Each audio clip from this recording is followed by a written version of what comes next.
নমস্কার, আবার চলে এসেছি আরও একটি ভিডিও নিয়ে। আর এই ভিডিওতে আমরা দেখব ক্লাস 3-এর পরিবেশের নমুনা প্রশ্নপত্র সেকেন্ড সাবমিট ইভ্যালুয়েশনে। ফুল মার্কস থাকবে 20, টাইম থাকবে 40 মিনিটস। এখানে প্রশ্ন এবং উত্তর সবই স্ক্রিনে দেখানো হচ্ছে। প্রথমে থাকছে সঠিক উত্তর নির্বাচন করো 5টি, প্রতিটি প্রশ্নের মান 1 করে। ইজের হলো এক ধরনের পোশাক, খাদ্য, বাড়ি। সঠিক উত্তর হবে পোশাক। সঠিক উত্তর হবে পোশাক।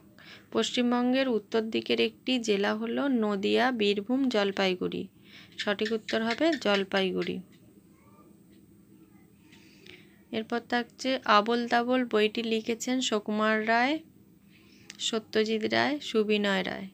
সঠিক উত্তর হবে সুকুমার রায়। নেক্সট কোশ্চেন আছে, ভূমিকম্প প্রবণ এলাকায় বাড়ি হয় কাঠের, ইটের, পাথরের। সঠিক উত্তর কাঠের। পাকা বাড়ির ছাদ তৈরি হয় সিমেন্ট, বাঁশ, মাটি দিয়ে। সঠিক উত্তর হবে সিমেন্ট দিয়ে। এরপর থাকছে শূন্যস্থান পূরণ করো। 5টি করতে হবে, প্রতিটি প্রশ্নের মান 1 করে। ড্যাশ থেকে সিনথেটিক সুতো তৈরি হয়, এটা সঠিক উত্তর হবে খনিজ তেল থেকে। ম্যাপ কথাটির অর্থ হলো ড্যাশ। ম্যাপ কথাটির অর্থ হলো মানচিত্র। রাজমিস্ত্রিরা গাঁথনি ঠিক করার জন্য ড্যাশ ব্যবহার করেন। সঠিক উত্তর হবে গোলন দড়ি ব্যবহার করেন। এরপরের প্রশ্ন আছে, সত্যজিৎ রায়ের দাদু হলেন ড্যাশ। সত্যজিৎ রায়ের দাদু হলেন উপেন্দ্র কিশোর রায়চৌধুরী। এরপরের প্রশ্ন, বারাসাত অবস্থিত ড্যাশ জেলায়। উত্তর 24 পরগনা জেলায়। 3 দাগের বাম দিকের সাথে ডান দিক মেলাও। 5টি দেওয়া আছে, প্রতিটি প্রশ্নের মান 1 করে। বাম দিকে কিছু শব্দ তালিকা দেওয়া আছে, ডান দিকে কিছু শব্দ তালিকা দেওয়া আছে, এগুলি তীর চিহ্ন দিয়ে মেলাতে হবে। কৃষ্ণনগর হলো নদিয়ার একটি শহর।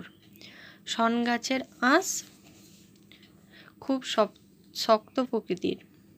নিকট আত্মীয় হলো মাস্তুতো পিস্তুতো ভাই। গরমকালে জল ঠান্ডা রাখে মাটির কলসি। যিনি চিঠি পাঠান তার ঠিকানা থাকে বাম পাশে। এরপর 4 দাগের প্রশ্ন, নিচের প্রশ্নগুলির উত্তর দাও। 5টি, এখানেও 5টি করতে হবে, প্রতিটি প্রশ্নের মান 1 করে। ডাকঘরকে ইংরেজিতে কি বলা হয়? পোস্ট অফিস বলা হয়। পাখিরা কিভাবে শীত থেকে নিজেদের রক্ষা করে? পাখিরা পালক ফুলিয়ে পালকের মধ্যে ঠোঁট গুঁজে রেখে শীত থেকে নিজেদের রক্ষা করে। এরপরে প্রশ্ন থাকছে, যাযাবর জীবন কাকে বলে? সঠিক উত্তর, আদিম মানুষ পোষ্য পশু ও অল্প জিনিসপত্র নিয়ে তারা বেরুতো এবং মাসের পর মাস ঘুরে বেড়াতো। এই জীবনকে বলে যাযাবর জীবন। পরের প্রশ্ন আছে, পাথরের খাদানের পাশে বাড়ি হলে কি সুবিধা হয়? পাথরের খাদানের পাশে বাড়ি হলে সারাদিন পাথরের গুঁড়ো উড়ে আসবে। আচ্ছা, এরপরের প্রশ্ন আছে, বাড়িতে ছাদ ও জানালার দরকার হয় কেন? কারণ বাড়িতে ছাদ থাকলে রোদ, ঝড়, জল, বৃষ্টি, বিপদ থেকে রক্ষা পাওয়া যায়। বাড়িতে জানালা থাকলে আলো ও বাতাস আসার সুবিধা হয়। আমার চ্যানেলটি প্লিজ সাবস্ক্রাইব করে দিও। আরও পড়াশোনা রিলেটেড ভিডিও পেতে লাইক, কমেন্ট, শেয়ার করে। Thank you, watch my video.